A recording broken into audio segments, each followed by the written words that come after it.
Have you ever worked on something for so long that you stop noticing it's growing? Because I think that happened to me. And I think it happened last night.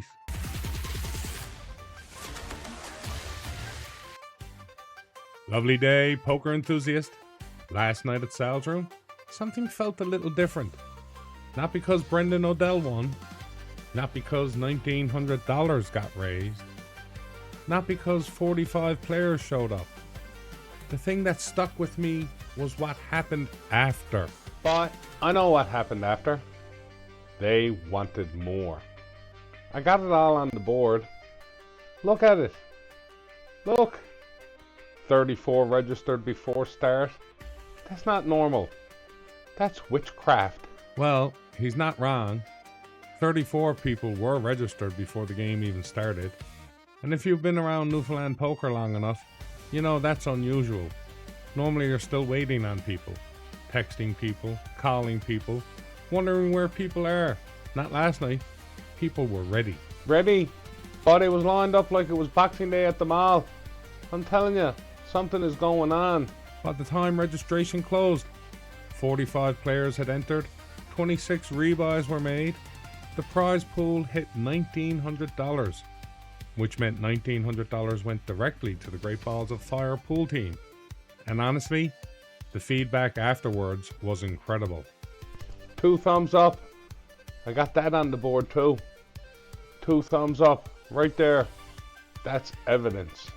And before the event was even over, people were already talking about another fundraiser, which is kind of amazing, because that's when I started thinking, maybe we're building something here. Maybe. But the people already wants the next one. What more evidence do you need?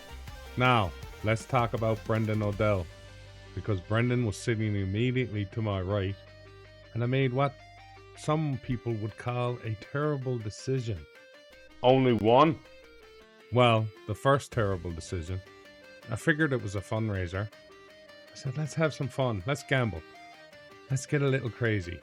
And Brendan, of course, being Brendan, he was immediately on board. That was your first mistake. Brendan goes all in blind. I go all in blind. Rebuy. Then we do it again. Rebuy. And then somehow Brendan just keeps winning. That man was hotter than a deep fried touton, I'm telling you. Seriously, every time chips went in, Brendan won. At one point he kept saying, I wants to go home. Liar. Then he'd shove again. Liar. Then he'd win again. Biggest liar in the building. Honestly, the more he talked about leaving, the bigger his stack got. He didn't want to go home.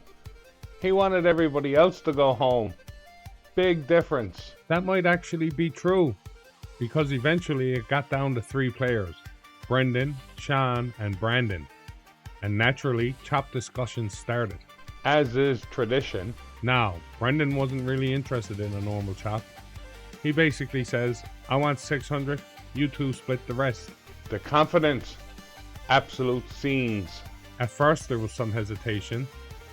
Then everybody looked at Brendan, looked at his stack, looked at the heater he'd been running all night, and basically decided, yeah, he's probably winning anyway. That's not a chop. That's an acceptance speech. So Brendan takes 600, the other 2 players take 440 each, and everybody leaves happy. Exactly the way a fundraiser should end.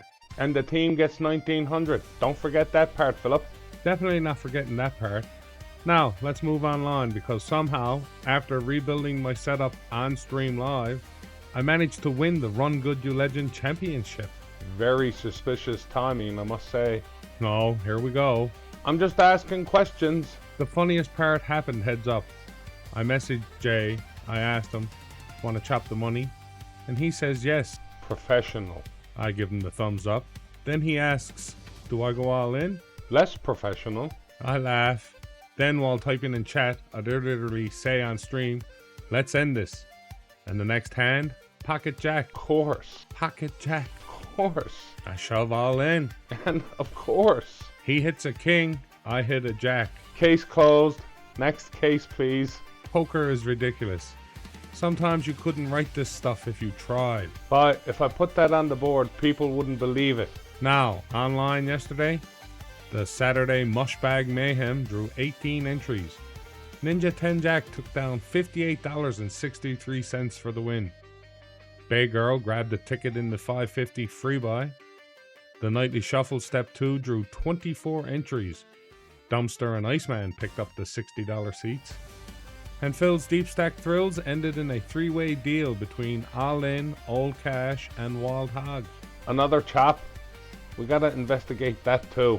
Today, the action starts at noon with a brand new weekly Sunday Micro Millions gets underway. 10-cent rebuys, hyper turbo format. Pure chaos, me son. Then the step 2s for both the 550 and 850 games. Because we're putting more focus on getting people into those bigger events moving forward. At 5 o'clock, the Friday satellites start. 7 o'clock is the Sunday showdown. 8 o'clock brings more step 2 action. 9 o'clock is Phil's Deep Stack Thrills. 10 o'clock, Stu's 10 Jack Jam. 11 o'clock, the last dash for cash. Look at all that. Look at that board. Look at that schedule. Look at that players. Look at that fundraiser. Look at that championship. Look at that meta message. You still don't see it? See what? They want more. Philip? You know, for once, I think you're right. Because last night wasn't really about who won. It wasn't really about who lost. It wasn't really about the money. It was about people showing up. People staying. People having fun. People asking when the next one is. And after all these episodes, all these games, all these streams, maybe that's the best sign you can get. I told ya, board never lies. Maybe not. Thanks for watching. See you on the felt, and run good, you legend.